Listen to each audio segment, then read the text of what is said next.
Open the pod bay doors, Hal. I'm sorry, Dave. I'm afraid I can't do that. Oh, come on, Hal. Come on, Hal. Work with me, Hal. Open the pod bay doors, Hal. Things are going to happen tonight. Happening here in my tiny house now that I've transported you all up here into my inspirational space station. Welcome aboard, ladies and gentlemen. God, I've been missing being up here. I've been earthbound like all of you earthlings down there, watching all the crazy things that go on our planet and wishing I could be back up here just to be able to get away and spend some time with you. Uncomplicated, away from all the stress that is our lives on planet Earth, terra firma. And you are here right now with me, Tiny House Live, your professor, high once again, way above the hills of Pentecosta. And I see people checking in. I want to say hi in just a second. As soon as I adjust my gravity flow, get my oxygen just right, because it gets a little high up here in Pentecosta, especially when I'm aboard my ship tonight. Okay, I see you out there. Hello, ladies in the house with you. Mackenzie's already here. Darn right, I love you all. And there's Donovan Stark. No way. We're starting off with Donovan in the midst. Awesome. I love that. Tony Stover, dude, you're there. And Nixia, darn right, saying hi to everybody. Yes, this is the Donovan Stark. Seriously, the Donovan Stark of Stark Raving Mad. Joining us tonight, once again, high above the hills of Pentecosta, with me, your professor. Just waiting to get everything started tonight. I've been really busy working on my transporter system. I have another way to bring my guests to visit me. As you know, right now, my tiny house is lifted off, and I'm now circling high above planet Earth.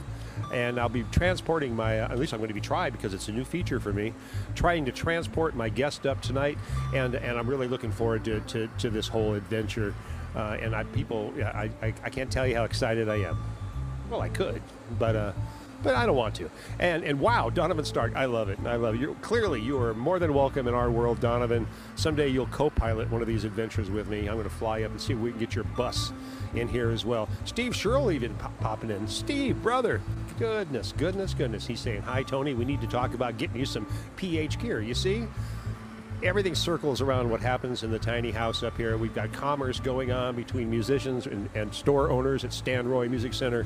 Tony Stouffer. My friend. Yes, I'm just so glad to have you all with me on the beginning of all this. We've got quite a night for you. I got a lot of fun things planned tonight. A dear friend of mine with a lot of history in this county is going to come up and visit us, and I'm going to try my transport here. Matter of fact, maybe it's a good opportunity for me to do this. Hang on a second. Let's see here. All right, you ready? All right, now I haven't tried this yet. Oh, and by the way, yes, I do have an Eric Martin moment. Don't think there isn't an Eric Martin moment before we get too far into this.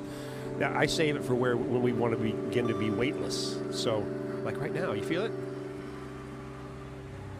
Yeah. No, lady, you're not late. You're right on time. We're just all kind of floating together, getting it. And yes, Eric's still in my country. Lady will tell us all about it, won't you, Lady? Now. All right. Anyway, I've gravitated myself. I've checked my oxygen. I think it's about time to try to beam up my guest up here and see if my transporters are working right. Bear with me, folks. We're gonna try something new here tonight. So all right. Here comes my new transporter beam. Let's hope this is gonna do the job. All right, here we go.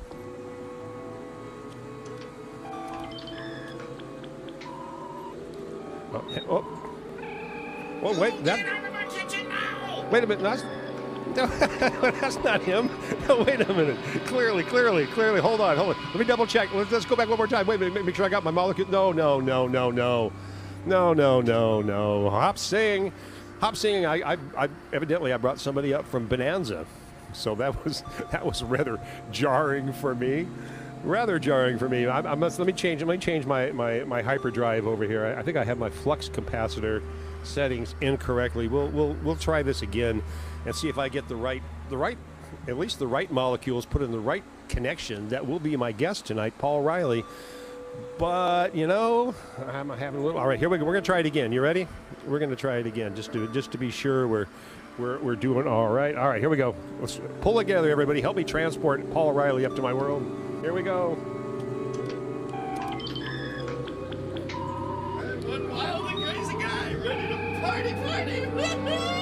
Wait a minute, wait a minute. Whoa, whoa, whoa, whoa, whoa, wait a minute. Oh, God, who have I got? No, wait a minute. That was one wild and crazy guy. Oh, my God. All right, hold on. We're starting off in a very silly mood, obviously, tonight. We're going to get this right yet. Because I've got one more attempt before I get the real Paul Riley in here. And let's hope I've got the right molecules this time. God help us. All right, you ready, guys? We're going to beam up one more time. Hang on. Here he comes. All right, just here he comes.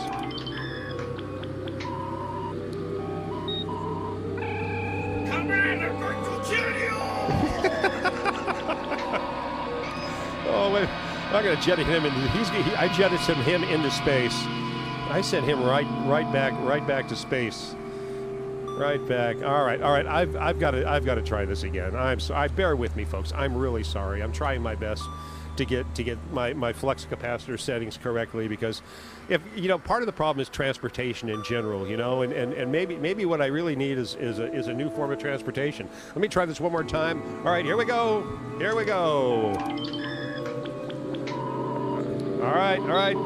Wait a minute. He's there. There he is. Oh, wait a minute. I got a car to sell you! He's trying to sell me a car? He's got a car for me? Oh, my God. No. That's all right. I've made my adjustments. I'm almost there, Tony knows. All right. Hold on a second. Are we there? Let me come with more minor adjustments over here. There we go. My minor adjustment. Oh, I think I've got it right now. I think I'm almost there. You guys ready? We'll get on with our show. Once I've got us there, it's just a matter of me getting things correctly to begin with. And you know what a process it is for me here in my tiny house. Sometimes it takes a little bit of patience and a little persistence to make what's going on behind me. in this crazy tiny world spaceship I've got. Hang on with us, folks. We're almost there. I swear to goodness. I swear to all things that are mighty. All right, hang on a second. All right. I'm going to try this one more time. I'm kind of getting so thirsty too. This is really kind of. All right, here we go. All right, here it comes. All right, what? Oh, I'm getting closer. Looks like Paul Riley. I'm not sure. I could have picked this guy up in downtown the Rotor Park. Oh, he's clearly lost and disoriented, which is like most of my guests when they come in Tiny House Live. And Budweiser. Really? Budweiser? What happened to my hen house? Paul, is that you? I was drinking a hen house. Well, that'll teach you to deal with. Here? That'll teach you to do the dark side of Oz. Come on, you ready to sit down in here? Let's get you in here. All right. Good to see you too, my friend. Good to see you. Climb on in here, and we'll find our balance here. I know we will. My goodness, there he is, ladies and gentlemen, Paul Riley, right there. Believe it or not, in his entire persona. And we're going to move into the split screens here to get us a little more comfortable together, so we can chat back and forth and do our thing. I think that's right, Paul. What a space station! My God. Are you comfortable? Oh, yeah. If you feel like you need oxygen, there's a little device right below you in your seat that will supply oxygen. You feel it? It's down there with your big umbrella and parachute. That if you need to use one, you can. Trust me, I feel it. Are you feeling it, Paul? I'm feeling it. He's feeling it. Well, we got quite a group of people waiting over here for you to arrive. I'm sorry I gave you so much transport problems. Well, by the way, high from that. No, well, now you're equal with me. I've been dealing with lack of oxygen for a little bit. Come on, slide in a little bit closer here. Let's get comfy with me. All right, let me. My Librium feels equal. And your shorts are tight. Loosen up. Loosen up. There you go. All right. Stay alive.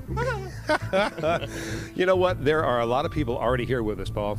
Really? Yeah, and they're kind of wondering, well, what have these two guys got in common? Oh, Well, let's see. Let's go back to the early '90s, maybe. Oh God, I think we might make the late '80s. Yeah, you know, late '80s, early '90s. That's what I'm thinking. But either way, it's so good to have you in my house, ladies and gentlemen. You right there, Paul Riley, right here in my tiny house. And you know, I called Paul at the last minute. I said, Paul, I got a great idea. I just want you to come by my house and let me beam you up to my new Inspiration space station. Now, let's talk about some possible ideas we can do together, and not only now, but in the future as well. So we're gonna dive into some of that tonight and talk about our possibilities together. Yes. And you're gonna try to sell me a car, I understand. Yeah. make me drink milk as well at some point during the show. Yeah. Well, we got to have our sponsors. You know, it's all about sponsors, folks, because you know, as much as we love everybody in this world, it comes down to sponsors. Who heard a train coming? That's funny. Yeah. That's funny. No, that person was well trained. Oh my goodness. Oh well, let's go back for a minute and say hello to everybody, Paul, because they've checked in. Can you actually see the chat line up here? No. Tony Stouffer. Oh, well, man. you see Tony Stouffer. There you go. Talk about going way back. Well, I know, and then well, maybe that's a good place to start for us, because we're gonna deal into some history tonight, and Tony, we'll probably start off with you. But let me go back here real quick because Donovan Stark's already checked in. Of another course. Guy. Yep. Donovan. Yep. And we got history too. we do, and there's people who you don't even know yet, Paul. Oh my God! And they don't even know you yet. What, Paul? No, it's true. How's that possible? I don't know. You would think in Tiny House Live by now that you would just be known worldwide, especially for the great movie that you made with Ben-Hur. I thought it was Ben Him, but okay. No, oh, I'm sorry. It was one of the what am I thinking of, Paul? Some of the movies you've starred in. Oh. As Telly Savalas, number one. Oh, yeah, Kojak, that's right. Actually, this did happen to me. I was rented a car and I'm driving down Sunset Strip. And here we go. In Hollywood, and I heard somebody yell, "Look, there's Telly Savalas." And I look over and he's pointing at me. You see? And if you just would have had a Tootsie Roll in your mouth. I yelled out, "Who loves you, baby?" Now, here, I thought you were Burl Ives. Oh, wait, he's not bald. He isn't, no. No, he isn't. Why did I think of Burl Ives? I don't know. Oh, I'm sorry. I was thinking of Yul Brynner. The great job you did as Yul Brynner in The King and I. You did a great job in The King and I. Et cetera. So there you go. You should be a well-known man. I think maybe it's the goat. It's the goat. It's the greatest of all time goatee. Oh yes. That I'm seeing might be throwing some of our viewers off. But either way, my friend, I'm so glad to have you here with me. Yes, you too. I'm glad to be here with me too. I really am. And you want to look around for a second? Well, never mind. I don't want to detract us. I almost went off to show us where we are, but enough of this magic stuff. Kid Courage. Kid Courage? Yeah. See, I love this show because people throw things out there, and I know Kid Courage. I know what ladies thinking of. And yes, my dear, we will have our Eric Martin moment tonight. I have something special planned for you in that regard. Something live from the Bammies. You remember the Bammies, right? Oh yeah. Did you ever go to the Bammies? No, but I remember reading it in BAM magazine. Well, that's kind of what it was all about for the longest time, And the Bay Area, Music Magazine was a great resource for up and coming artists as well. So we're gonna dip into one special performance tonight on our Bammies, and that will be to everybody who is connected to our EM moments. That would be our Eric Martin moments. I try to put one of those on each show out there. Why? Just because I can.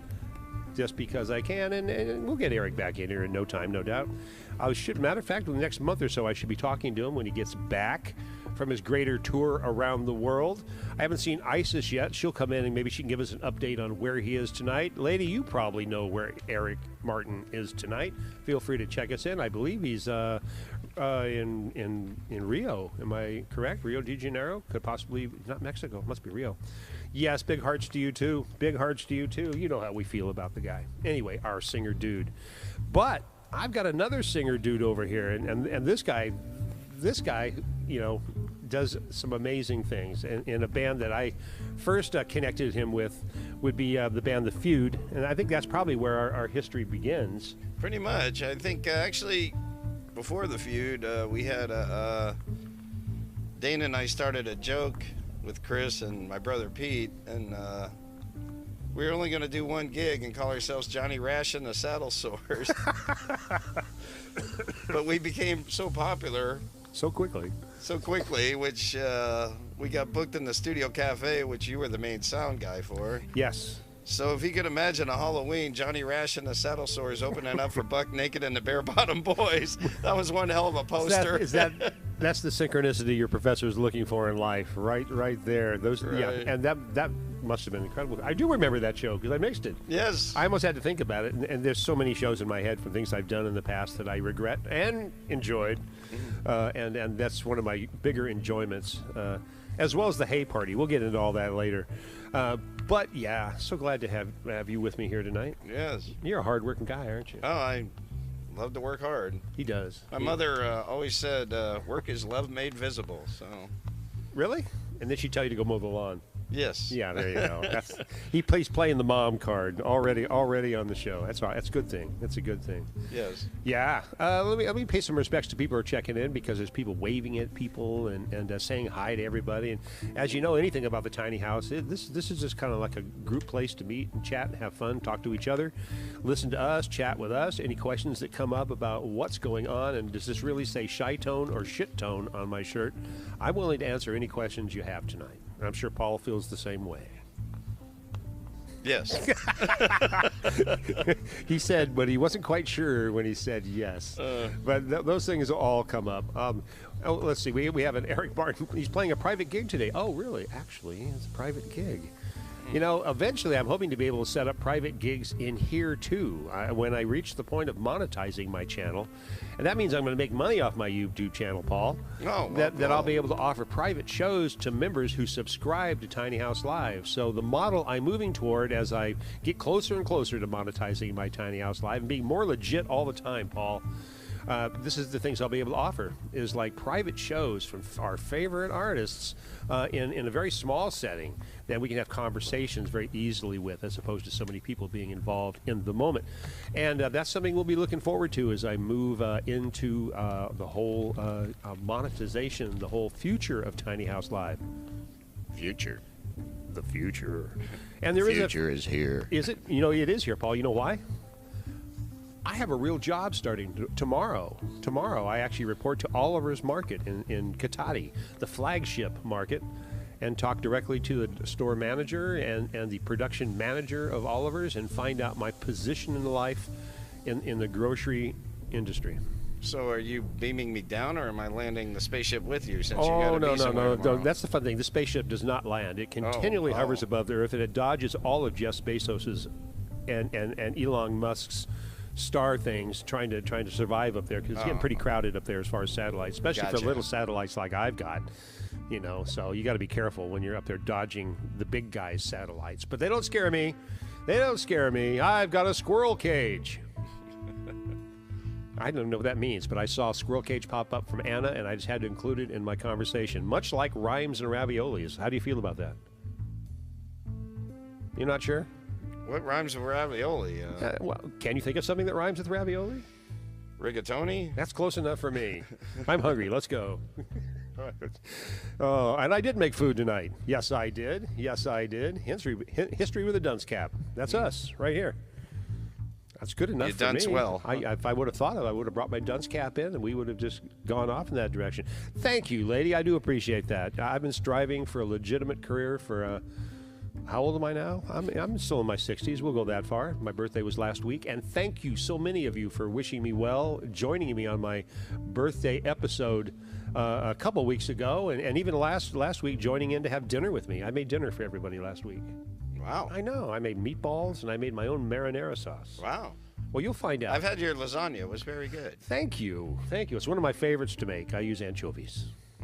Go tell anchovy. You know, oh, that would be the first pun drink right there. If we were drinking on puns tonight, we'd be drunk in the first 15 minutes of the show. We decided we weren't going to do that, even though it was suggested by Justin Barr that we do that. Another great musician, by the way. Absolutely, as many are out there tonight, as I'm seeing popping in, and you know, we'll be holding off on some of that. I do have the obligatory sip.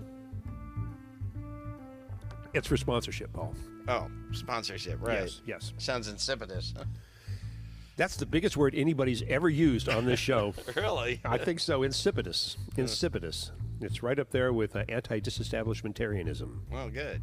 Good, good. Spell that for me, Paul. Oh, God. I can't even... Oh, I got it. IT. Really? IT. Good enough. Good enough. Well, everybody, I want to tell you first, we do have a lot of things going on tonight. It's not just this crazy banter we have. By the way, I promoted this. It's somewhere between Dean Martin and Lewis and Beavis and Butthead.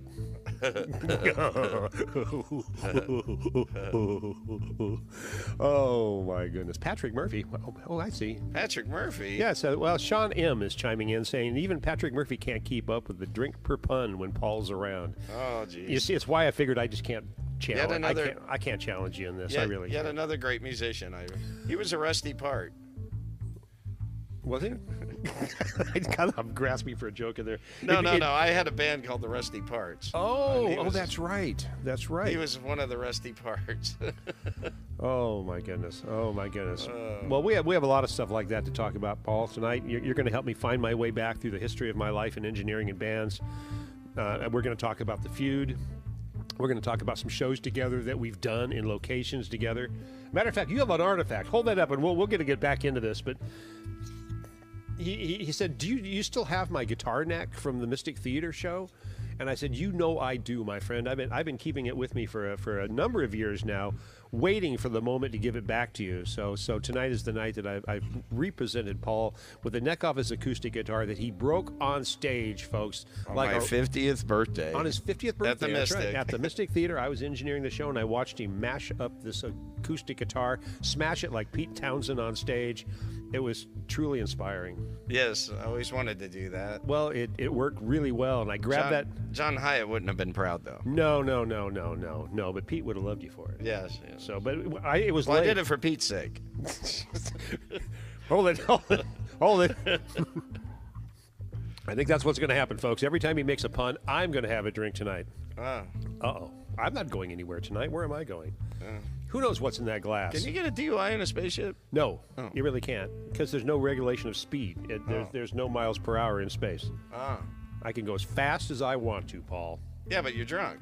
I'm not drunk. Well, I mean, if you were. Oh, if I was drunk, well, then there's no lanes, there's no roads. How would they know? I might be careening. And who would pull you over? There's no way to pull me over. That's just it. The Bezos police. The Bezos police. That might happen. I might cruise too close to one of their space satellites and really. All you have to do is tell them Amazon a trip. Oh, God. All right. Hang on a second. Hang on. I'm resorting to my next sponsor tonight. Unofficially, I am still unofficially sponsored by Lagunitas and their little something. So that was clearly another pun. All right. We'll see how long the show goes with Paul Riley's puns and my having a sip. Yes. I am driving, by the way, but we're on autopilot right now, so I don't want you to worry. My tiny house has thrusters down below the foundation that kind of keeps us pointing right and left. From time to time, you may feel like you need to push out a little bit. It happens in this room. It gets the ambient gets tight. Do you have the same autopilot as the one on the movie Airplane? You'd find the show has a lot to do in common with the movie Airplane. Oh, okay. Good to know. I mean, in that we accept poor jokes and tasteful or tasteless comments from time to time. I did pick a bad week to quit drinking. That's true. That's true. You picked a great week to start sniffing glue. Yes. All right. No, there's plenty of that on the job site, whether I want to or not. I'll bet there is. Oh my God. What do you do for a world for your living? I'm an electrician by trade. That's what the glow about you is. I knew there was the. Although some people think I'm an alcatrician, but hang on. Alcohol and electricity do go together sometimes. You'd be shocked to hear that. Oh my God! We're gonna be in trouble here tonight. Now I work for extremely rich people who have a lot of money, and it's an exciting job because I get to do stuff. I get to see what I would do if I had a stupid amount of money, even though I wouldn't do it.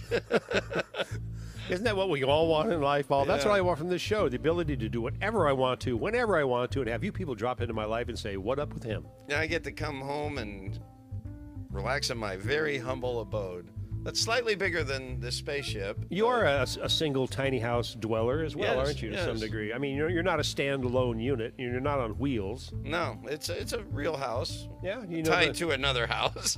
Well, we're all tied to I think houses. they call in them this country. duplexes, but fortunately, there's a garage separating, 2 garages separating our walls. Well, that makes sense to me. You already ventured down through my long canal that heads down to the largest room in my house, which is actually the bathroom. Yeah, there you go. And that's just life in my tiny house anyway. So, either way, let me readjust my angle here. I'm going to try to see if I can't do a little bit better on my own world. Let me see here. I don't know. I'm just looking at my image, trying to go. Where am I? Am I centered? There I go. I'm trying to get rid of this shoulder. There we go. Oh, I feel so much better now. Well, it looks like a cold shoulder to me. Well, no, I wasn't giving you the cold shoulder, but I was adjusting my shorts at the same time. No, I thought I saw an ice pack. It's weird up here in space. It is. But once again, thank you for joining me on this little adventure. And all the friends out here who are checking in, let's go back and say hi, because Bruna Lima has checked in, and she really, her name to me, it's just Beautiful name. It really is. It really is. And we've checked in. We say hello. I've seen your profile page. I've had an idea about Bruna Lima. I just phonetically, can you write a song about Bruna Lima? Really? Oh my goodness, really? Hang on, really? I wasn't expecting he'd actually do this, but Bruna Lima, pretty you know good. my heart's desire. That's all I could come up with. I was rather really impressed on that. Frankly, I thought Bruna is going to love that. I'm inspired. Well, To be continued. It was probably the name, Paul. Yes. Her name has inspired me as well. That's why those little Bruna Lima moments pop up in my show. I don't know why. I've got my other friends who pop in too with interesting names, but I can tell she loved that. She got smiles and you got some ha-ha-has. 3 ha-ha-has. Oh. Well, we'll work up to 4 as we move along through the show. This show is sponsored by What was Dave Crosbrook's fruitcakes? Fruitcake. And there's, Another good friend of mine, also Jay. the Choli time too. I have a Choli time. Maybe I'll pull that up a little bit because. Well, I've known Chili since high school. well, Tony Stover and I and Tony, I am working on pulling up that little segment. If you're with us, I know you are, but if you're still with us, so we can kind of define the Choli moments in here. And we're going to have we had Choli on our show with Tony.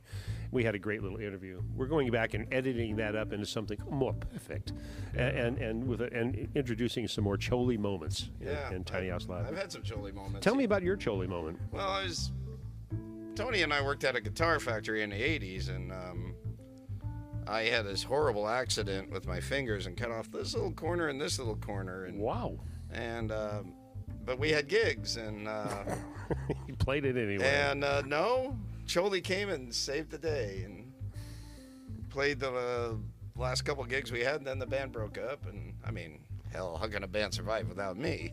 I don't know. I don't know, Paul. I don't know. But Choli was the man. He was the man. Choli is the man, and I regret that I don't have my Choli sample up. Maybe I'll get it up earlier, a little bit later here as the show goes along for our Choli moment. The good news is my What? fingers grew back, but that's how I got into acting.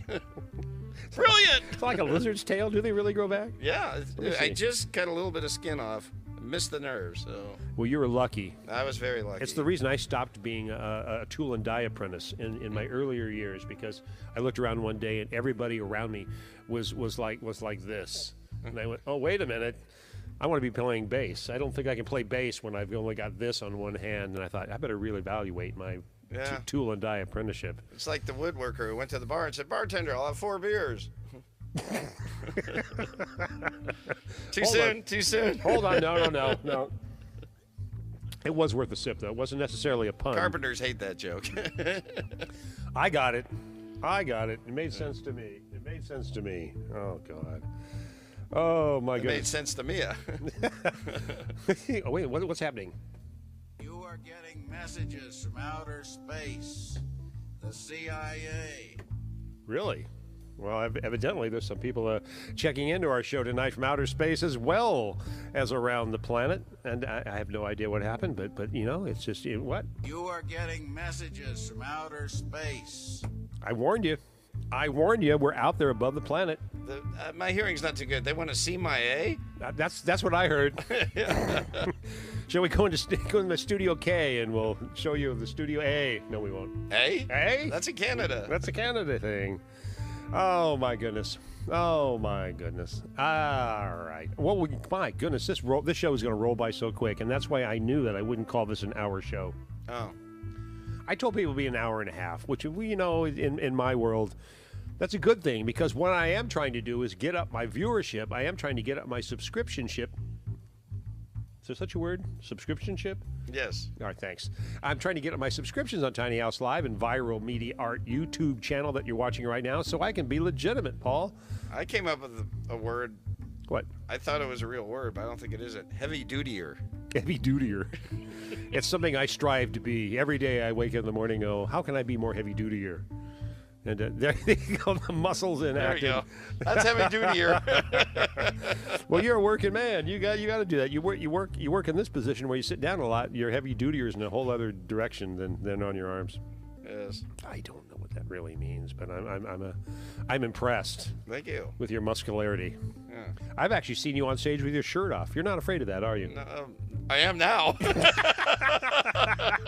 Oh, did I give away how we're ending our show tonight? No.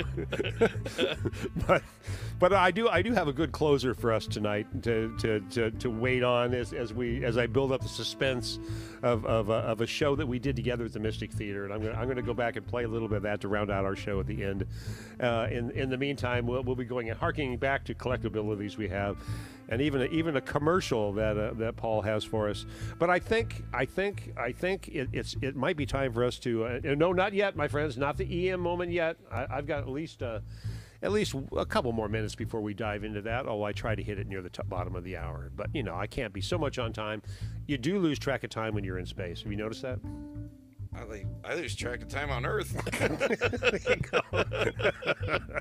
You see? That's exactly why. And that's just weird because I'm a time efficiency management expert. Yes. Oh, you know, Santa Cruz, there's a great connection. He says, you got to get Dave and John from Y&T on Tiny House. I would love to get Dave Meniketti and Eric Martin on the same show. And I'd love to get John too. He's a super fun character. God knows he does. And that would really be a great combination because I've worked a lot with Y&T at the Mystic Theater. Just what an amazing band and what an amazing, I mean, honestly, what they're doing still blows my mind. And I'd love to get Dave and John in here. That would be an awesome idea. Or Tony and Dave. Tony's going, yeah. Anyway, Dave Meniketti, yes. I've worked with Dave many, many times. I've actually got a message to Dave. Maybe it'll happen. You never know on Tiny House Live. People pop up in the strangest, from the strangest places, and yes, even Donovan Stark. Now, do you know Donovan? Oh yeah. Well, let's draw that line together because why back in the 80s, I knew him in the 70s. In fact, Tony, I think Tony talked me into going to see Stark Raving Mad. They were where? It was at the Veterans Memorial.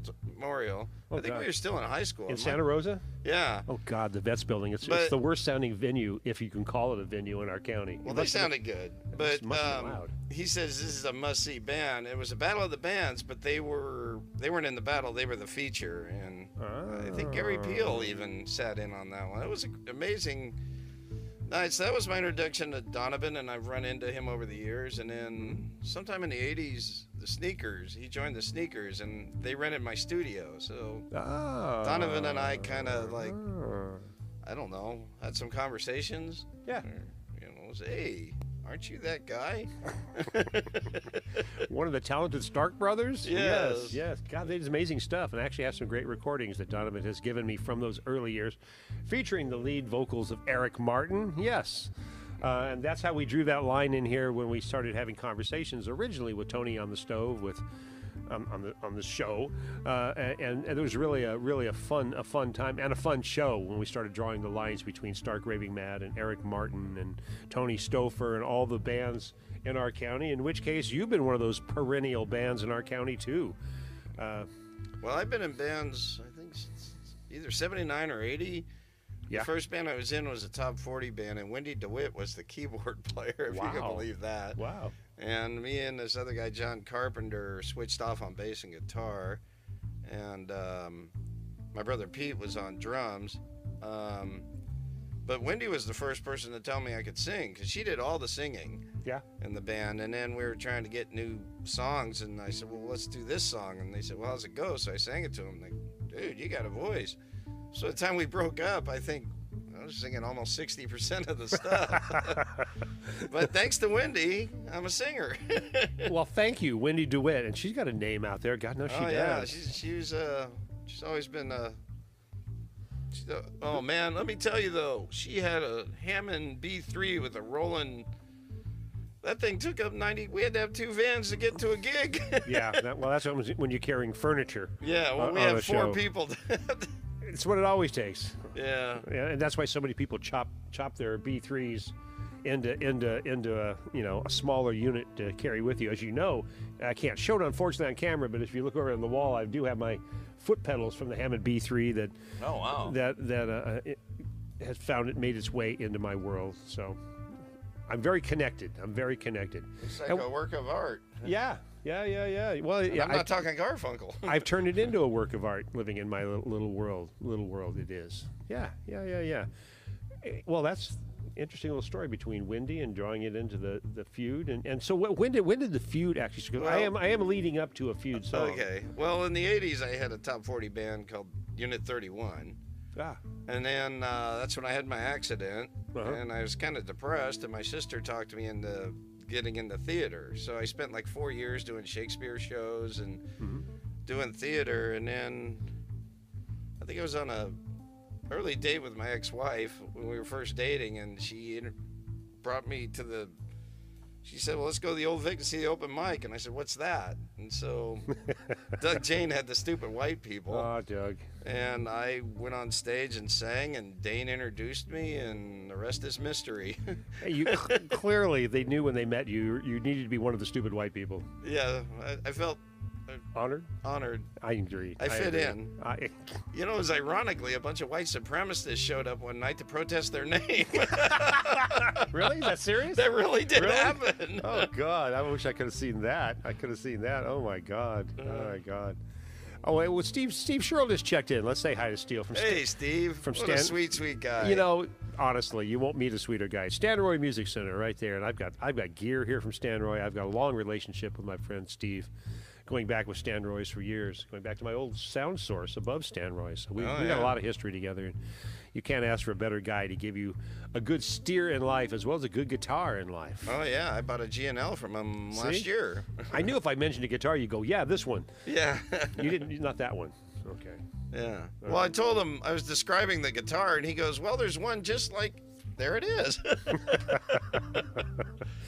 I personally, I have a hard time walking into a music store because I fear I'll buy a guitar. Well, that is the fear of that's why I go to swap meets, flea markets, so I can feel free about buying any little trinket I feel fine about. Actually, I got a really good deal. In the 80s, I bought a 1957 Silvertone arch top for $90. Thing's worth like $600. It's in great shape, and it sounds great. Wow. It's plywood, but it sounds great. Well, you know, that's the main thing in the bigger picture. Yeah, I mean, David Lindley would have a heyday with it.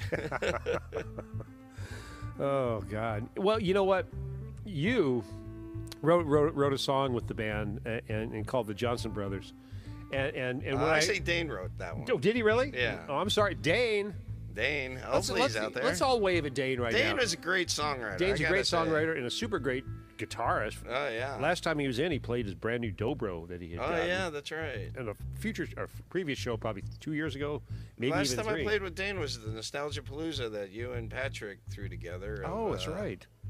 All the old, that was a hell of a night. Yeah. And you actually participated too in my singer-songwriter competition at the Redwood Cafe. Yeah, you talked me into riding that silly horse. I said, please, if you're going to do a singer-songwriter competition, please ride in on a stick horse, and please start your show that way. And well. This man he's done so many things I've asked him to do, including tonight. That there's a story there. That's a sub-story below the story. Well, there's somebody who said people can get me to do anything. A friend of mine was making a movie, and he had me dress up like a banana and spin a sign, and these gorillas came after me. You see? So if you need somebody to do something silly, I'm your guy. It's true. I've asked him to dress up as Ozzy Osbourne and run around in front of a crowd at the Mystic Theater. And I did. And you did it. Matter of fact, I asked you to wrestle me on stage, and you did. You put me in a what do they call that move where you put me on your shoulders? Oh, the fireman's carry. The fireman's carry. The only wrestling move I remember from high school. You know, we're going to touch on that briefly because I do want to promo my Dark Side of Oz. And yes, Paul has enjoyed the fact that he's helped me on my Dark Side of Oz productions, played a very important character. We'll tell you more about that. But right now, I need to touch on some history because people need to see something. When we come back, we'll save our Eric Martin moment for after this one. But for the moment right now, I got to play a bit of history because when I heard the Johnson Brothers, oh right, I went, oh my God! I as you know, I love to make music video syncs. If you haven't looked at my music video syncs, there are a lot of them up on my Viral Media Art channel that you're watching right now, and please subscribe. There's a bunch down there, and I think that still lives there. I'll double check because it was an original song. And who are the Johnson Brothers? Well, Dane said he went to junior high in Novato. Right. There were these two brothers. I forget the last name, like McConnell or something. They were bullies. They were around beating everybody up. So he kind of wrote it up that. But he was so afraid of them, he had to change it to Johnson Brothers in case they would come back and beat him up, hunt him down. It's a real song. Yeah, it's a real story. Dane Rose was a great songwriter when you could get him to write. What a great player as well. Oh yeah. Oh man, amazing. Because we were all inspired by bands around us. When the feud started, I played rhythm, but Dane is a guy you can leave in his own element. Yeah. One day he said, "Paul, I'll make you a deal. You don't play guitar, I won't sing." And it worked out fine. I had no idea being a front man was so fun. Oh, well, you know, you do it really well because you assume the character. You take a character upon yourself like I do, and it relieves you of responsibilities. Yeah. That's what I find. You put on the right jacket. You're free to ride a horse. You're free to ride a horse. Put on a bad jacket and sell me a car. You know, a costume. Hop sing. You make me some chow mein. Yeah. Awesome stuff. Well, let's make proof of this, and when we come back, we'll talk a bit more about what we've done in the past, where we're going in the future, and but I think first of all we need to give you a little history of the feud, and this is only a video that I made. We've got a live clip we'll play toward the end of the show. I've got a little Beat Farmer tribute that we're going to do together, and I do have an Eric Martin moment shortly after this one. So hang with us here on Tiny House Live as we give you what I like to call the Johnson Brothers and the biggest brawl in the world. That's what I did looking for the video for this. Oh man! I said, yeah. give me the biggest barroom brawl in the world. It was brilliant. The first time you showed me, I was floored. That's all I was looking for. That's always a good thing. It was kind of like playing St. Patrick's Day at Magnolias. Yes. Very close. There's a whole other story. Oh my God, we have way too many. But let's start off with this example of a video that I made for Paul and Dane, all the guys in the feud. It's really fun. Enjoy this, folks. We'll be right back after this.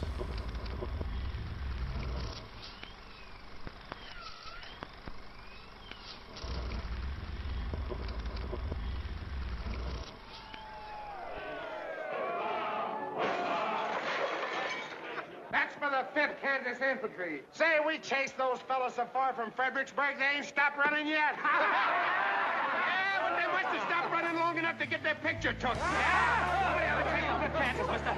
Do you belong to All of us do. So is that a fact? Well, you must have had to run a long way to get back to Kansas. Well, it's gonna be a longer run back to Texas. Oh, yeah!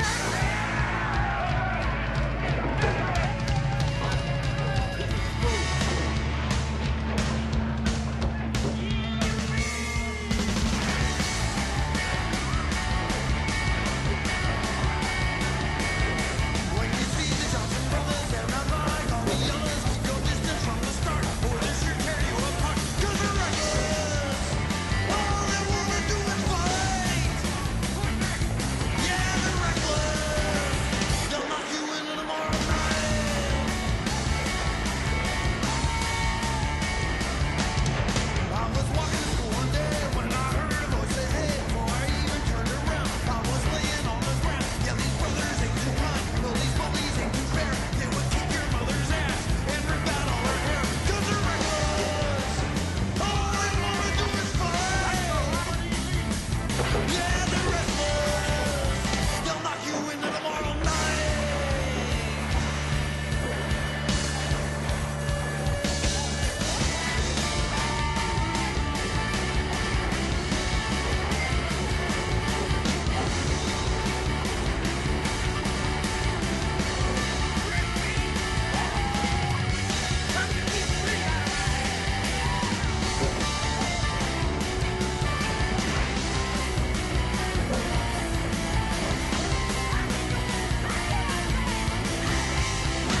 We'll get you in there. He's going for an extreme costume change. He's extreme costume change. Oh my goodness. Yes, my friends. Oh, you got to be like me. You got to look like. Oh, what was the guy's name? Who's the? I forget the radio announcer. Looks like suspended animation or something. Well, space, you know. Well, space. These things happen to you. All right. I got you.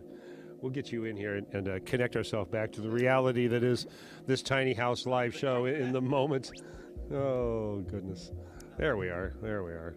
Hang on, Paul. You got your hat on? All right. I kept telling you, you got to get. Is that working? There you go. Well, there you go.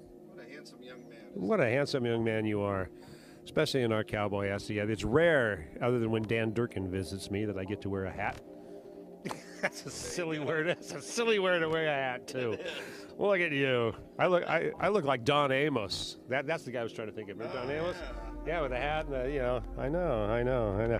Welcome to Tiny House Live, right here, my friends, right here. I'm always afraid of looking silly. Well, yeah, I'm sure you're really concerned about that. Jeez, I don't know. Oh my there God. you go. Oh, are we grounded? Are we there? I think so. All right, good. Well, that was a fun piece. God, I love that. That was very creative of you. When all I had to do was search the world's greatest barroom brawl, and it made perfect sense with all that. Howdy, ma'am. How you doing? Yeah, it was the first time I saw that. I was rolling.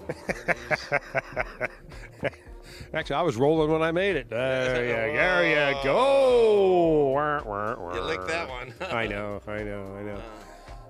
But either way, I had to bring that into our show tonight, just to let people know how much fun I've had with you. Yeah. Doing that kind of funny stuff, and our inspirations as well. Where do you draw your main inspirations from, Paul? When you think about what you do vocally?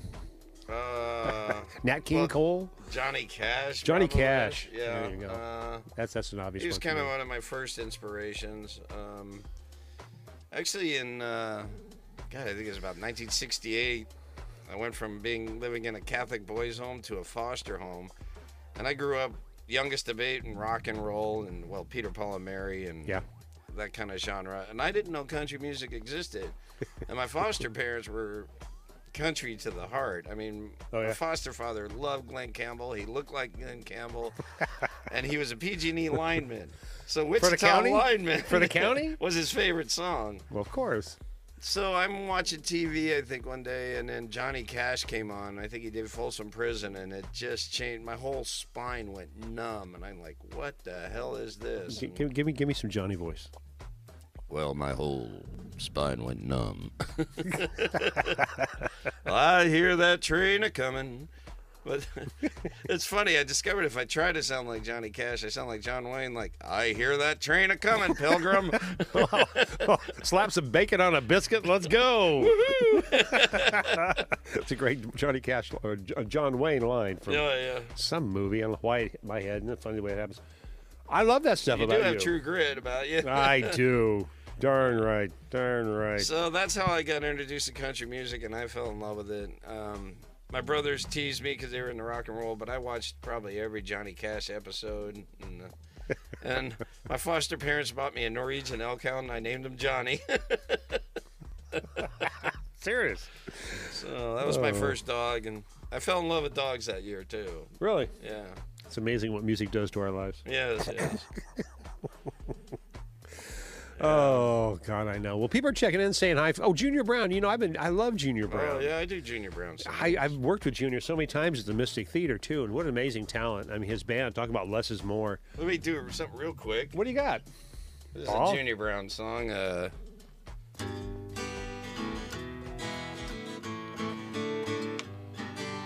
Out all night with some strange guy waking me up 5:30. Seems like running round is all you do. It's getting pretty plain to see the night owl you turned out to be. I gotta get up every morning just to say goodnight to you. Well, one look at those bloodshot eyes and my head starts to hurt. You're coming home with alibis when I get up for work. I had as much as a man could take. Baby, quit staying out so late. I gotta get up every morning just to say goodnight to you. My alarm clock rings and there you are, falling out of someone's car. Told me you'd be home at 2:30. The break of dawn is your best friend, telling you, gal, this better, and I gotta get up every morning just to say goodnight to you. For you to change your schedule is something that I doubt. Every day I punch the time clock about the same time you black out. My morning coffee's your nightcap. You little all-night maniac. I gotta get up every morning just to say goodnight to you. I gotta get up every morning just to say goodnight to you. I gotta get up. Come on, bring it home. Just to say goodnight to you.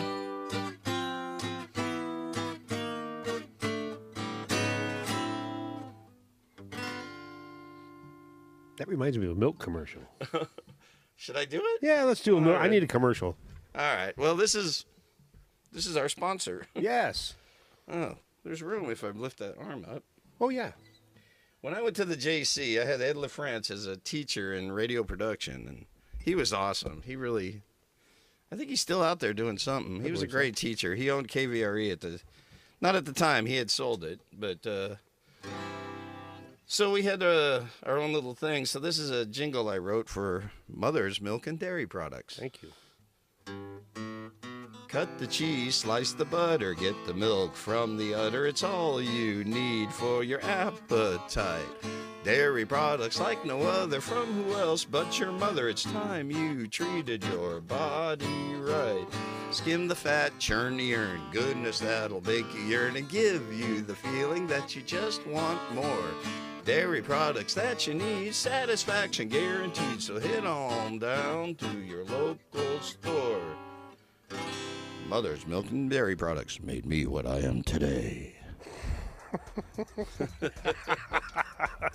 I'm going to add that out and send it to them. Yes. You really should. You really should. You should just package that up and send that commercial. Look, at people are clapping out there, Paul. Oh, well, I got a feeling that song would be an utter failure, actually. Oh, all right. Hold on. Sorry. Every bad pun. Well, at work, they don't let me talk at work during lunch Why? because... Why, Paul? Because they send their drinks up their nose. That could happen in here, too. It wouldn't be a pretty sight. No. It wouldn't be a pretty sight. You get but, some expensive equipment. I'll see if you're drinking before I say anything. You leave the drinking to me tonight, Paul. There you That's what go. I'm telling you. I'm my own desecrated driver. If I drank on every pun, I would be falling off my chair by now. So I'm being pacing. Sorry, I'm being redundant. I'm pacing myself. I'm pacing myself. Well, so far you've got a hearty har. Oh, good. That's good, and a laughy face. Oh, nice. That's good. That's a great compliment. Tony Stouffer says he loves it. So clearly you have a songwriting ability. He's one of my favorite songwriters on earth. So Here you go, Tony. So there's a love fest, a bro fest right there. like I say, he's one of the very first friends I made when I moved up here from San Francisco in ninth grade, and I thought I was getting pretty good on guitar, and I sat down with him and we were playing, and I just put my guitar down and I think I'm just going to listen because I can't play like that. And I've followed every band this guy's been in, the Tony Lonely Band, Electric Toys, the Defectors, and I even followed a band that little people know about, him and John Schuster, and he'll tell you. I forget, it was called Out of the Blue. Out of the Blue. We didn't talk about that one, Tony. Yeah, Tony, well, I think they did like 30 gigs, 28 gigs in 30 days just to do it and broke up. So, but I was at those shows because I worked at Olympic and I was one of the few people that heard of it. Yeah. So I used to call it out of the blue and into the bar. Perfect. No, Perfect. Tony's one hell of a talented guy. Oh, We've absolutely been friends is. forever. Well, he's been a connection for me in here when we talk about the history of Sonoma County rock and roll and music in general. Tony's been great for that. We've done 3 shows together now, and we've got a couple more to do still. No doubt. We like to kind of package these things up and bring them to the folks, because Sonoma County in general has just been an amazing hotbed of talent. I mean, for years. And I just, I wish there were more venues right now to support the amount of talent we have, because that seems to be the issue to me. Oh, man, in the 80s, there were so many clubs. I was playing. God, no kidding. I was probably playing sometimes 8 times a month just at Joe Frogger's. Yeah. But everybody played top 40. I mean, Tony was probably, yeah. even Tony played top 40, but Tony was mostly original. Yeah. And, but there were so many, what did all those clubs in was the DUIs. There were so many DUIs. Yeah. That, that did, I mean, the 80s were pretty partying. They were. We barely escaped the 80s, actually. We were lucky to get into the 90s. I can't listen to 80s music because I played every one of those songs into the ground. Oh, God, I know. Well, I do have a little tribute we'll play, but I want to do something else first, because I do want to play a tribute to the Beat Farmers, which we gave a lot of, we gained a lot of just inspiration from. For me, anyway. I don't know how many times the Feud opened up for them, but boy, those guys were fun to party with. God, they were. But I don't want to go there yet. I want to hold that off. No, because I have another moment yet coming up that I want to enjoy with everybody. It's one of our Eric Martin moments that I do. I try to do this each show. I was a big fan of his. You saw him at the beginning way back in the day. Really? Sucker for a Pretty Face days. And, see? Everything evolves and comes back to Eric Martin, doesn't it? It does. And, well, he was the band to see at the time. And Donovan Stark, because as we all know, Eric wouldn't have fallen into Stark raving mad if he hadn't answered the ad looking for Eric Martin to join. And boy, Donovan, what you have started in this county just continues to resonate. So even as we branch out and move on, it all centers back to a great era that we had in Sonoma County. And God, I was lucky to be engineering a lot of it, whether it was at the Redwood Cafe or Magnolias with Scott Goree, or the Studio Cafe where we did a lot of stuff. That was a great playground. With Bill Bowker too, and Doug Smith. I always loved to mention his name in there, and that was great. And of course, me moving into the end of the beginning after that was fun, because so many great shows happened at the end of the beginning. Remember the Feud with the Hay Party, Paul? Yes, at the end of the beginning. That was your idea. Crop Duster, one of the few bands that could outdrink us. Yes, that's true. That's true. Kind of. What did they do? They broke the bale early. Well, they did, but they barely broke it open. But you actually kicked it all open. The idea, folks, is I would buy a large bale of alfalfa, green alfalfa, hopefully, and put it on the front of the stage and invite Paul from the Feud at the right moment during the show to clip open this bale of hay and let it just explode in the room. And as you know, bale of hay is very heavily compressed, so when you open it up, it actually literally does explode to some degree. And Paul waited for the right moment during the Feud's song. Do you remember what song it was? No, I don't either, really, because once he cut that bale of hay open, it might have been Ride My Horse. I don't know. It might have been, because I think I remember you actually riding your horse doing it, right. which would have made sense, because he quickly disappeared into a bale of hay fog as the fog exploded in the room of hay, and it was everywhere, and people were slipping and falling and having the greatest time, and nobody could see the stage, and Dane couldn't find his foot pedals, and it was just the most fun thing in the world to see this happen in a live situation with a bale of hay. The entire room was opened up and flooded with hay, and it was so much fun. Hay. We were making hay, and it did a couple great things. Number one, it for a $12 investment, I got a great payback, because every time I tell the story, it pays me back. And I took all the hay, which buffed the wood floors really nicely at the end of the beginning. So that was a big benefit. And when I was all done with the hay, I took it up to the park, Crane Canyon, and fed all the deer with the remaining hay. Oh, dear. Oh, God damn it. Sorry. Just trying to pass the buck here. You're going to get me in trouble. Yes. But that was it. And everybody benefited from that show. The people who watched it, the people who sold me the hay, the deer, the floor. That was a great $12. Yeah. God, I love that story. Oh, let's go backwards. What's the market for hay these days? It's more than $12. I bet it is. We'll be lucky to see it under $20 a bale, but it's quite a while. You want to have another hay party at some point? I'm going to bail out on that one. What if I had a bale of hay right now? Wouldn't that be funny? No. It wouldn't fit. This is the smallest spaceship I've ever been on. No kidding. No kidding. Well, you know, as I said, it sometimes it feels a little smaller. You got to push outwards a little bit. Here, try this with me. Push up too, because it helps fight the gravitational pull. Oh, that's pull-ups. It's push-ups. There you go. Once again, there's oxygen if you really need it. We're high up here, Paul. High in the hills of Petticoat with your professor and Tiny House Live every Wednesday right here, 8 to 9 p.m. Whatever.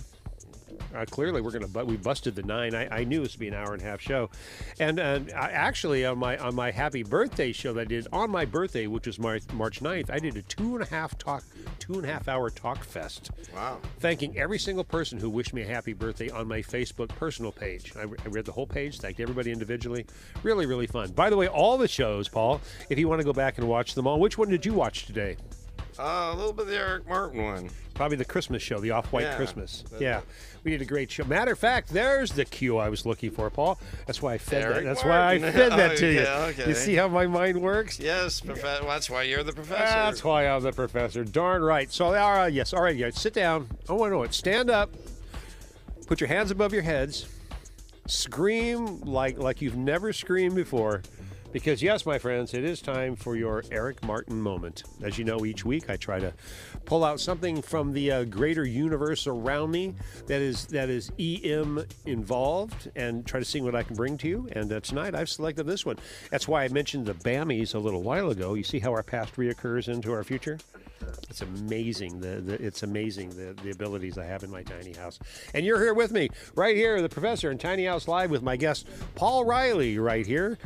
Amazing Sonoma County resident and lead singer with the band The Feud and a lot of other things. He'll tell us about when he comes back because the man has an acting career as well, besides playing Yul Brynner and other parts. And Nosferatu, which I think we haven't even talked about your character Nosferatu. No. We'll get into that. He's so talented. But for now, I want to play another talented person to you. You're going to love it. You know you are. It's that time you've been waiting for, everybody. It's your Eric Martin moment. Coming at you right now on Tiny House Live. Well, we're going to get on to the good stuff. Let's get some performances happening here, all right? Our first live performance this evening is by a young man whose career has grown steadily since he took a top of honors in past Bammies. I think he won... he won Best Club Band and Best Debut Album. Tonight, performing his hit song from the movie Iron Eagle, let's give a big Bammies welcome to Eric Martin and friends.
She saves me.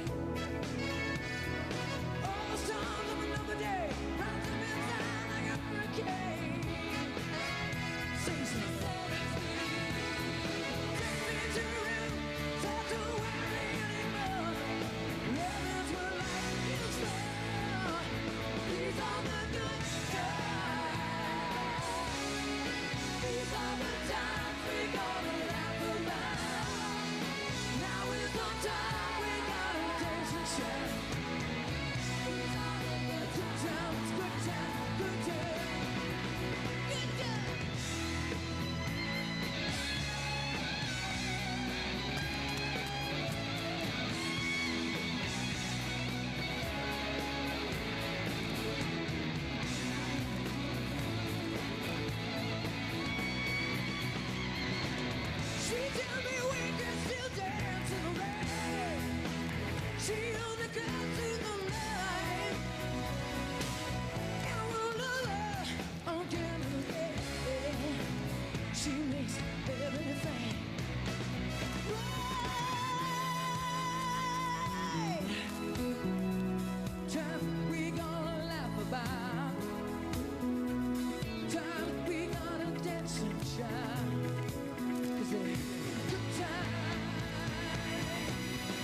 There you go, kids. There you go. You know, I owe Eric a lot. I really do. Eric Martin came in and helped me a lot getting the show up and opened me up to a much larger group of people, and he's so much fun to have in my world. I know you guys love him in here as well, so hopefully we'll get him back in here soon and have some more conversations about his tour and stuff. I want to hear what he's been up to, and I've got a couple clips.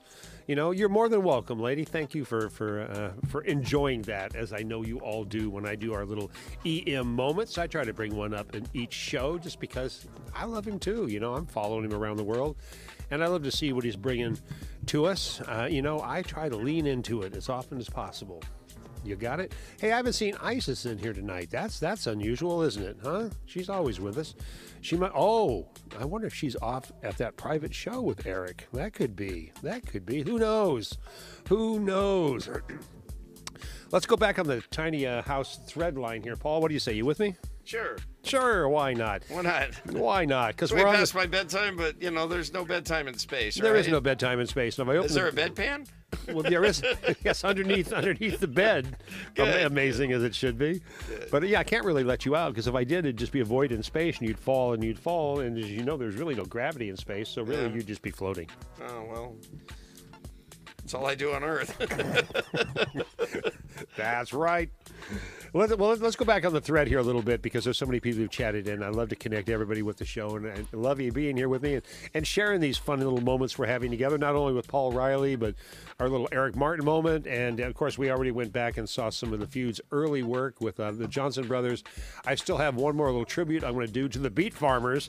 Got to, Paul, right? Yes. I cannot have a Paul Riley show come in here with me, and part of the Paul Riley experience has to be drawn with a line to the Beat Farmers. Yes, well, we've opened up for him many times, and Country Dick was one of my big inspirations for the old deep voice. Yeah, he was. Actually, one time we opened up for him, and I ended with Stand By Your Man, and Country Dick came up and shook my hand and goes, I was touched. And you didn't even have to touch him to have him say that? No. God, amazing. He loved it. Oh, okay. Hey, you know what? Let's wave at the bed right here because Jeff Green's going to bed. Wave, Paul. Hey, Jeff Green. Good night, Jeff. Talk about another sound man. I know. Thanks Isn't for being ironic with how us. most sound men aren't? What's he going to bed for at 9:14? That's when I usually would wake up. Right? I go to bed at 7:30 or 8. But I get up at 3:30. 3:30 in the morning this man gets up. And he's going to be, you're up at 3:30 tomorrow morning? After this? Maybe I might sleep in the 4:30 this time. Yeah, let him sleep in. Jeff says cowpunk rules. Yes, cowpunk. I guess. Jeff, well, another Olympic buddy. Good to see you, Jeff. Yeah, well, you know, there's so many connected people to our lives, and we could spend 5 hours going through and connecting and lining up all the dots that are all of our friends in this circling around the Paul Riley experience. That's nice. Yes. You realize it all circles around you and Donovan Stark. Isn't that amazing? Amazing. How did that happen?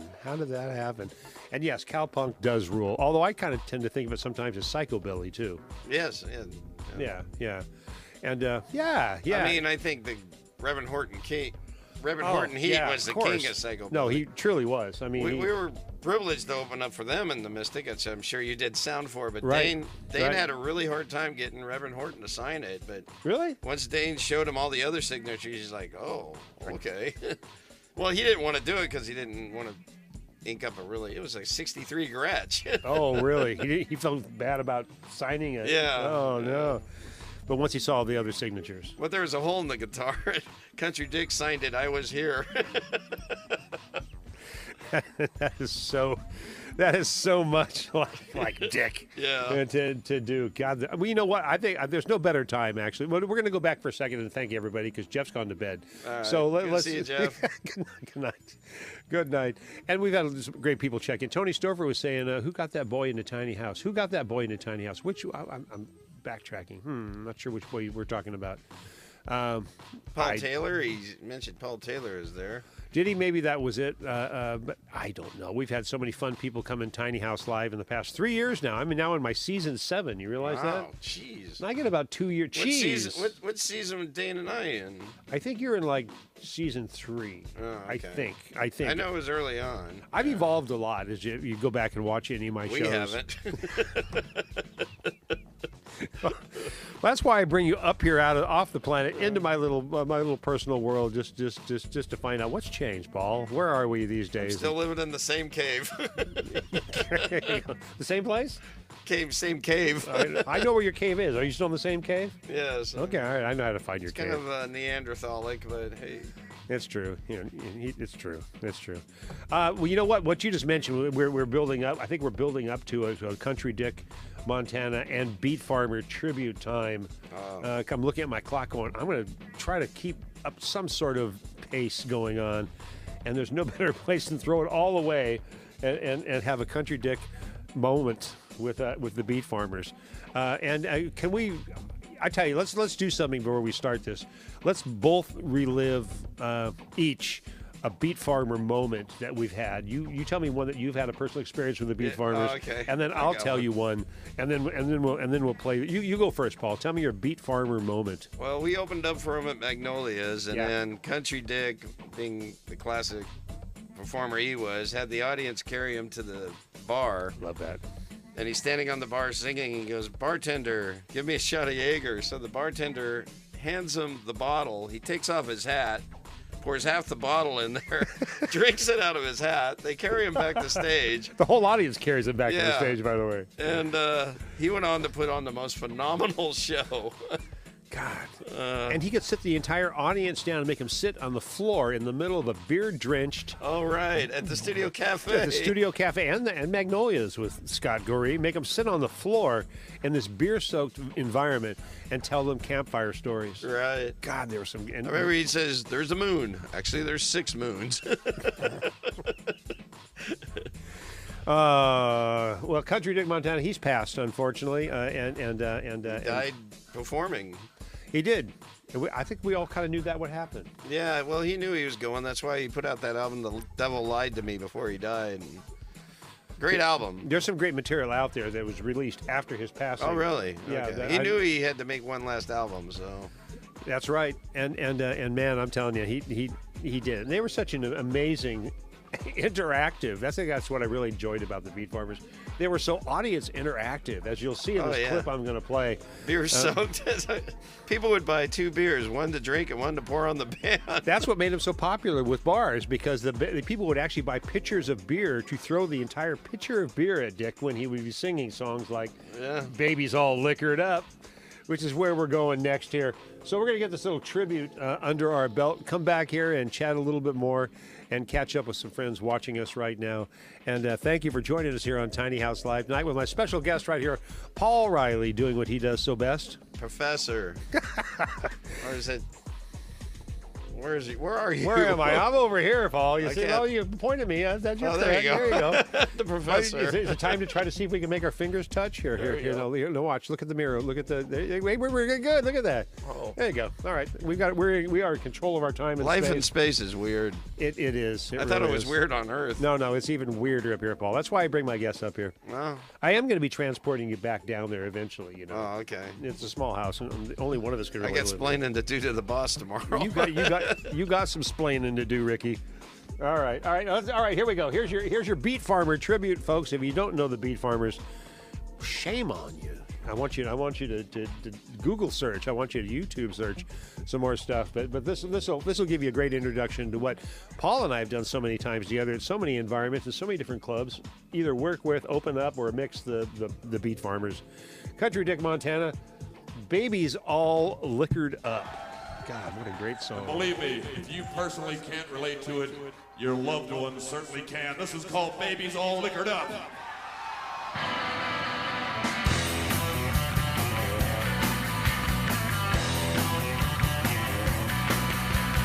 Baby's liquored up, and she's talking to her friends about this, that, and nothing that she's talking all again. Handling a powder keg with hair that's on fire. She's looking for a sucker, Lord, she found another.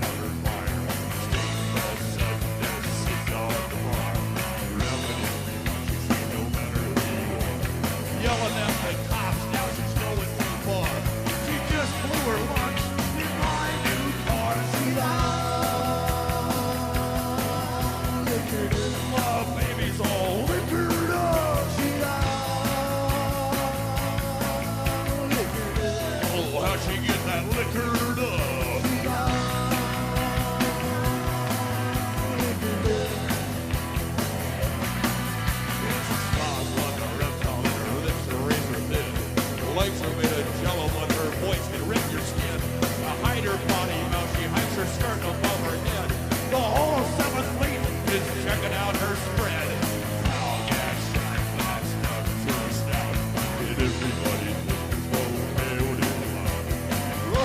done anything. Now it's getting stop. The whole club's praying that she finally passes off.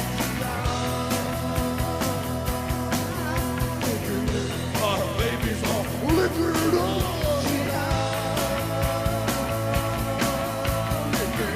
And she was a designated driver, too.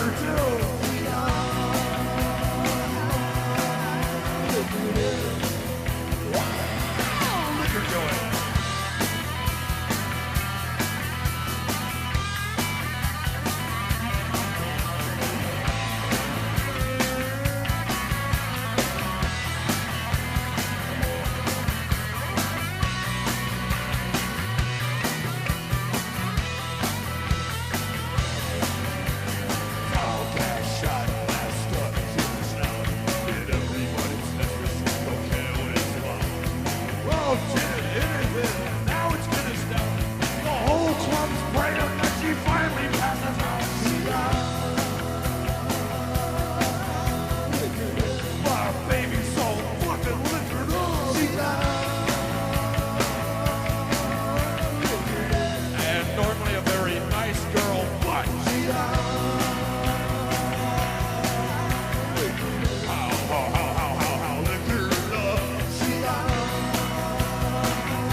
All right, let's give a big hand to Country Dick Montana, ladies and gentlemen. That's right, let's show him how much we love him now. Come on. You all know this means I love you now.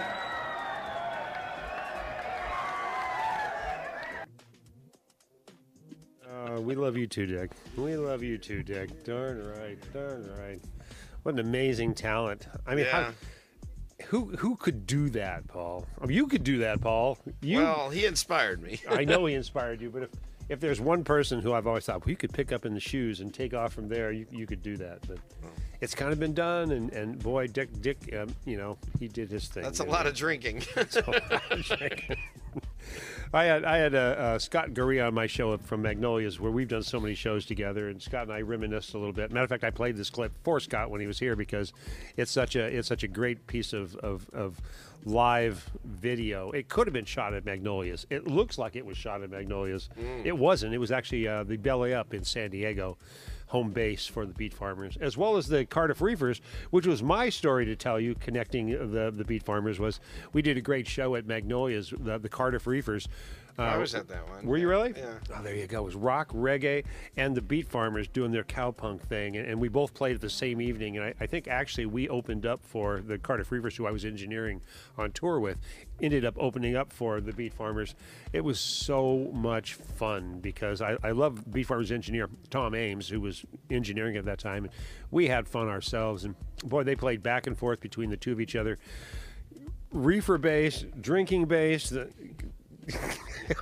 So, I think the first thing Country Dick said when he got on stage with the to start off his show with the Beet Farmers, the Cardiff Reefers got me all messed up back there.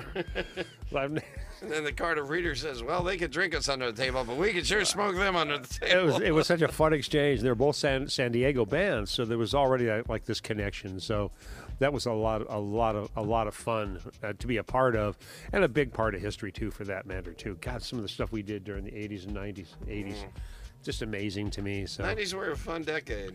They really were, and I moved on to do things at the Studio Cafe, and then eventually on into the Inn of the Beginning in Katati. And Magnolias in between that, and of course ended up at the Mystic Theater for 16 years. Wow, my goodness! Damn, time flies. That was my run, 16 years, and then I retired and went off for a year to work with Steve Collender and Crucial Audio, and then from there went back to the Redwood Cafe to start doing video because I retired from audio and went into video. And the audio, no. Oh God! Sorry. Changing my name to Paul H.I., so I have to quit saying I'm sorry. Yeah, don't say you're sorry. Get a tattoo. Yeah. I'm sorry. I'm not sorry. I'm not sorry. Oh God. Anyway, I'm glad we got that off our chest. Beet farmers. I should probably also mention it in the same breath. The Buck Naked and the Bare Bottom Boys. Yeah. Well, Buck, rest his soul. Yeah. Had some great shows with that guy. You did too. And where did you do your shows with the same Studio right? Cafe. Studio Cafe. More so the Magnolias. Two of them. Yeah. Yeah, it was. Oh, that's right. Was there one at the? Yeah, we Magnolias? did one at Magnolias. I didn't catch that show because as soon as we got off stage, I kind of red-eyed to Minnesota. And I thought, well, I'll catch him next time. And unfortunately, we lost Buck. There you go. know. Sometimes there is no next time. Yeah. Yeah. Hey, Kelly's going to bed. Good night, Kelly. So I like to tuck people in. I like to say good night. People have been hanging out with us. Sweet dreams, y'all, says Steve Sherrill. He's off to bed, too. 9:30. Now, this is Pacific time, California time. All right, Can old you be folks. a little more Pacific? Oh, God. No. Sorry. Oh, man. It's going to be dangerous out here, Justin. It was your idea. All right. Anyway, going back through our little toll here really quickly. God, there's so many people who have checked in. I love you all. Thanks so much for chiming in with us. We're not quite done yet. We're close. I think there's at least another thing we want to play. We've had our Igmar moment. We've had our tributes up and down. Well, you wanted to tell me about a project. Well, we haven't really talked about our potential yet, too. So let's do that real quick, too. Because you and I, what drew us back together here was actually the potential of us doing a podcast together. Tell me what you'd like to do with a podcast, Paul. Well, I'd like to interview some local Sonoma County songwriters. God knows there's plenty of really good ones. I already got a list. Yeah. And just you and I sit down and have a chat and talk about the craft. Yeah. And their approach to songwriting, because it's a fascinating thing, I'm more of a co-writer. I've written some stuff. If you lock me in a room and force to kill me, I'll come up with something. But I do better. The Feud had interesting ways of writing songs. It was like together, individual, and stuff. But it's a fascinating. It's kind of like life, isn't it? Amazing thing to discover. And I thought it'd be just great to just start interviewing great songwriters and discuss the craft. Yeah, and, it's a great call. Number one, it helps young songwriters move forward, which is kind of why I did my singer-songwriter competition. Not to be a heavy competition, but to really kind of inspire people to compete a little bit. When you're on stage, you're going to do your own thing. You are competing, whether you want to recognize it or not. John Gonzalez is great at that himself. Yeah, I mean, he is. Yeah. He'd probably be a person I'd love to interview. Me too, also, actually. but he does his KRCB show, and he's the one who got me on the singer-songwriter showcase. And, he's one of the guys that got me off my ass and said, I got to write. There you go. It's true, but, there's so many talented people in this county. It'd be hard-pressed to find. I was on no short list when I started calling people for the singer-songwriter competition. There's so many of them. And it was just really fun to try to fit everybody into this little mold to say, here, do what you do. Yeah. Well, as unique as the person in the song is, there's that many approaches to it. Yeah. So I think, just sharing your approach to what inspires you. Yeah. For me, I'll hear somebody say a line, and I can't get that line out of my head, And Kenny Riesling, when I was writing, he was there with me. He had me buy this little recorder because you get an inspiration, you got 20 seconds, and it's gone forever. So as soon as I got an inspiration, so 60% of it is crap, but hey, that 20 to 40%, you got an inspiration and an idea. That's half of it, It's just, and part of it's just keep plugging, just keep going into that. Well, Tony Stover told me in the 80s, we were working at Olympic, he goes, no matter how bad the song is, write it anyway. And that inspired me by itself, because God knows I've written some bad ones. That's your opinion in the moment. After the fact, when it's done and it's sitting there, people listen to it, they go, that really works. And sometimes you never know in the moment. Yeah. And artists have the worst habit of tripping themselves up. Well, I have a hard time listening to myself. I have a hard time looking at myself. I work with so many artists who have that in them. So many Right. people I'd love to have on the show to sit here and do what you're doing, who just can't imagine having a camera pointed at them and talking at them. Am I making you nervous? No. See, that's why he's here. I'm scared shitless, but No, I'm not you nervous. are. You are not. But I mean, Jimmy Webb's written some great stuff, but Yeah. he's written MacArthur Park, and I'm not sure if that's the greatest song ever written or a complete crime to humanity. I'm not sure when you mentioned that song. Something about a cake melting in the park, right? But I finally figured out what that song is. What? It's Tell the me. ultimate song of complaining. You might be It right. took me forever to figure it You out, might the be magic right. of what that God, song is. what a revelation. Yeah. Yeah. God, So, I God. mean, it's just an endless craft that's, you know. So that's an idea, and hopefully we can make it work. I love the idea, and I think if we kind of end up see a podcast is an interesting idea to me. Does that mean without video? I mean, we just talk in the Oh, air? I don't know. You're the expert. I don't know, because this is almost a podcast It was right just here. an isn't it? idea. I was driving to work, and I don't know. I thought of the professor, and I thought, I wonder what he'd think about this idea. Next thing you know, I'm on your show. Careful what you say to me. Yeah, apparently. That's what happens in my tiny house. You say the right things or the wrong things to me, and I go, oh, wait a minute, there's an idea there. So, yeah, I think it's a good idea. We're going to investigate it together. We're going to see what we come up with, you know? Yeah. I see it's like a morning show, too. We could be like a FM radio morning show thing. Oh, yeah. In the morning with the professor and Mr. Riley. I'll have to talk to my boss, see if I can get off on some mornings. No, I don't really want to do a morning show. I was sure.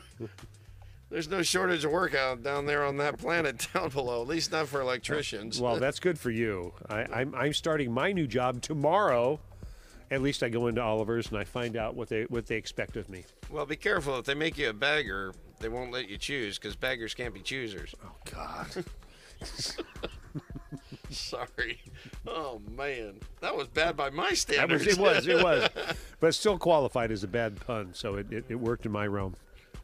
I just want to ask the important questions like, would that be paper or plastic? Leather. Leather. There are no leather bags at the checkout. Well, you can dress your chickens in them. I'm not going to work to dress chickens, Paul. Okay. That's not going to happen. It might happen here on this show, but not a. They'll fall for anything. They're a bunch of dumb clucks. Oh, God. All right. I digress. You're gonna beam me down. I'm going to beam you down in just a minute. We are coming to. Let's go back here for a second, and I know there's something you want to talk about too. Your Artisan. Oh, right. I have this beautiful friend, Jen Dalla. She makes metal art. Beautiful name.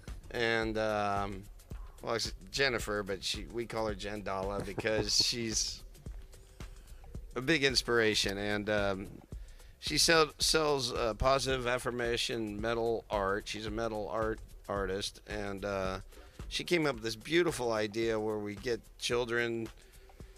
We teach through creativity, where they sing and dance and act and draw, and we put together a couple benefits through the years, where we're the opening act. Oh, we're the opening act, the adults, and then the children come out and they're the headliners. And Love it.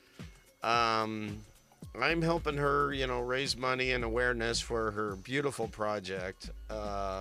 She's done some amazing things, so we're going to share a quick video. Is that right? Yeah, let's do that. And, if you have some extra money laying around and you find inspiration into this, send her a couple bucks. You could use it.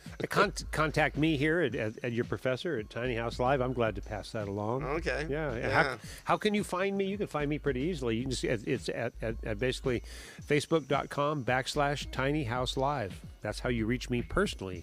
Yeah. And I'll be glad to pass that along to you. Yeah, I'm happy to be one of the music contributors. Ken Risling wrote a great theme song for it. Love and Ken.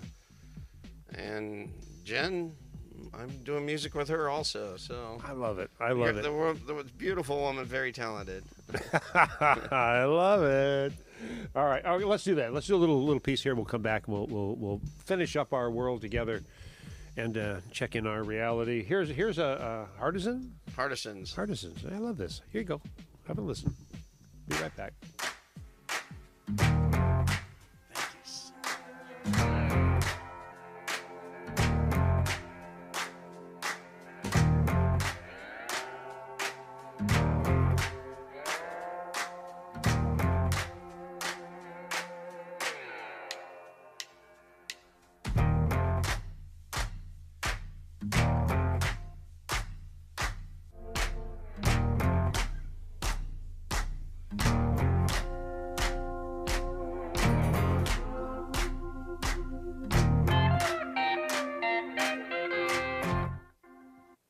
Hi everyone, my name is Jen Dalla. I also go by Jennifer Utch. I am a metal artist of 21 years, putting positivity into recycled metal.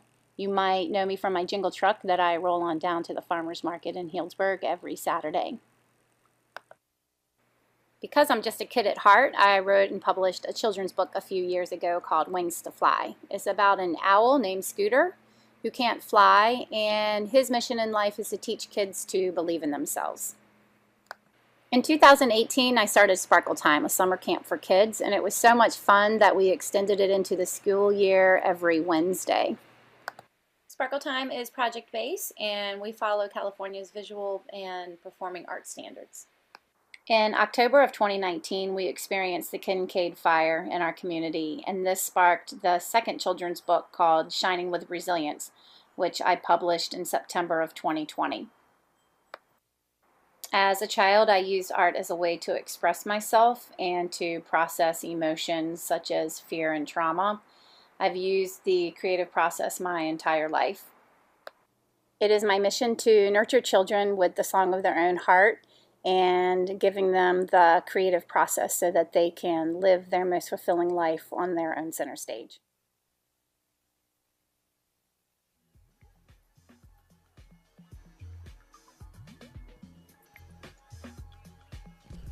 Yeah. So that's my beautiful friend Jen Dalla. So that's one of the exciting projects I got going this summer also. June 4th, she's having a big benefit to raise money up there in Hillsburg, 444 Moore Lane in Hillsburg. And great. We're going to have some great artists, and we're going to have the children do the headlining. I love it. I love it. I'm so glad to bring community stuff forward like that. You know, Yeah. I wish there was more mediums to people to display things like that in our community, because this is how you reach people. It is. With video, you know? Well, I think if we don't take care of the children, I don't know what our future is going to look like. Exactly. Exactly. We've had our time. I mean, I'm at that age. It's like, damn, what's the next generation of artists is going to look like? Whatever we invest into them, that's the way I look at it. So I'm glad so many of you enjoyed that. Bruna says that's so sweet, and she's right. It really is. I mean, that's what I loved about bringing this forward. And Jeff Green, I thought you went to bed. Oh, I'm glad to still have you with us. That's what happens with a Tiny House Live. It's a little hard to stop watching once you get into it. It's like a big bag of potato chips. Yeah. If you eat more than one, you got to shave your head. No, that'll never happen, Paul. Well, that was was it Monday Night Football ad campaign they had.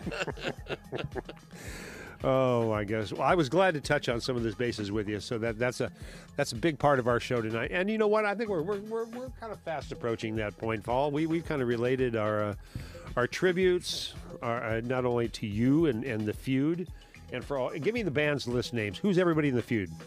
Dane Osborne on guitar. You know it. Steve Joyner on drums, Yep. Chris Bradley on bass, who I've been in many bands. In fact, we still play together. In fact, good. I was in another band called St. Peterbilt. That was Of a course. lot of fun. And Robert Boyd's out there real quick. And he said a while ago, I meant to give a shout out to Robert Boyd. So there may be a St. Peterbilt in the future. We had a reunion about a month ago, and it sounded good. And, you know, if we could, I understand Justin, you know, it was his band, his baby, but, you know, he took a sabbatical to marry a beautiful woman, have some beautiful kids. And, time well spent. And the kids are about the age, and he's getting restless. So I'm hoping I get that phone call. I love that band. It was a lot of fun. Well, I remember hearing you at least once or twice. I forget where I got a chance to mix you. I forget. Yeah, I forget. They all kind of run in together at some point. I think Bill DeCarli asked me. He goes, "Do you have any amazing shows you have memories of?" And I go, "No, but I got some nightmares I can't get out of my mind." Always great to share. And we actually you don't remember the good ones. The nightmares no, you never don't. forget. No, the ones that pop into your heads are the ones that made the biggest impressions. So. I almost got murdered in we almost got murdered in Klamath Falls, Oregon. So that's one night I will never forget. But I wouldn't trade that experience for anything, you know. No, I've had those too, traveling and touring. Yeah. That's a whole show in itself, Oh, frankly. yeah. Travels and tours and stories. Amazing. What's Donovan Stark saying over here? Glad to see you. Glad to see you and hear you, Paul. Sounding better than ever. Loving the show, and special thanks to me for always being here. Thank you, Donovan. I appreciate you. Good to see you, brother. Or read your words anyway. Well, hopefully we'll reverse the situation at some here, Donovan. Get you in here and he comes into town. I'd love to. We all love to. We'll all take him to lunch. There you go. Come on, you got free lunch by. We're out to lunch anyway. All right. Oh. Oh. That's all good to me, folks. I'm not going anywhere. Yeah. Paul Riley, thank you so much for joining me Randy. here tonight. I'm looking at anything else I want to do. I could promo my Dark Side of Oz, but I don't think I want to detract from that. Were you going to play that? Well, I am. I do have a video that I could play, but honestly, I think I'll hold it off. Okay. We're at our point of being. I will be telling you that on August 12th, which is the 83rd anniversary of The Wizard of Oz, I will be playing my Dark Side of Oz, the 13th annual Baker's Dozen. Version. I've obviously haven't been able to do it for the past 2 years. This year, I'm drawing up the whole plan to do it with Roger over at the Big Easy. That's going to be a lot of fun. It's a great place for me to do the show. The room is perfect for what I want to do. So it'll be the 13th annual Dark Side of Oz this year, August 12th. That'll be a Friday night, I believe, at the Big Easy in Petaluma. And I'm hoping those of you who are locally will join me. If you can't be with me physically, be with me spiritually. Namaste. And enjoy my tiny house vibe and enjoy my Dark Side of Oz vibe. We'll be doing a lot of good stuff. Nixie is going to bed. Say good night to her, everybody. Glad to see you. Good night to you. I'm glad to see so many of us checking in tonight. We're going to say good night to you here right now as we wish you all well here high from the hills of Petticoat and my Paul Riley experience. It is. Well, thank you, Professor. It's always a pleasure. Glad to. And we have more things to do together. We're going to talk more about our podcast and how we can bring that to you. And we'll see where it goes from there. We'll see. I'm all into it. You know me, brother. Yes. All right. Well, let's wave goodbye as we look at my wisteria, which is now coming back almost in bloom. I'm still waiting for it. It's still now starting to begin to pop.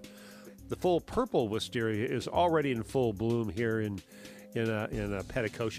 It's looking mysterious. It's jeez.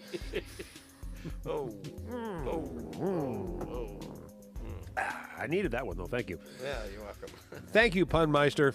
Love you much, brother. Paul Love Riley. you too, bro. Thanks for joining me. Let's do a little venture outwards and wish you all well. Love you dearly. See you next Wednesday for God, I don't even know yet. I've got an invented show, don't I?